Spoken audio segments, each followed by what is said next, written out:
2025 October මාස 1 වෙනි දිනින් ඒ කියන්නේ මං ගැන හිතනවානේ.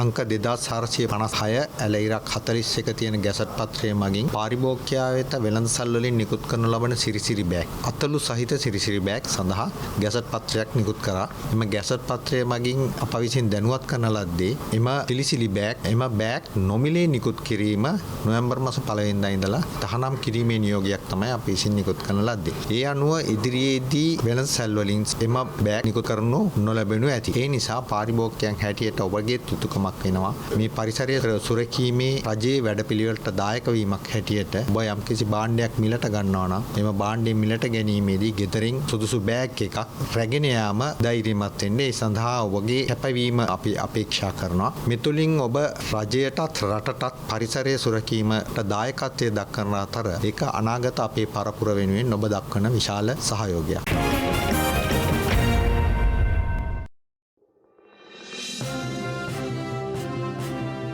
දැන්ම සබස්ක්‍රයිබ් කරන්න.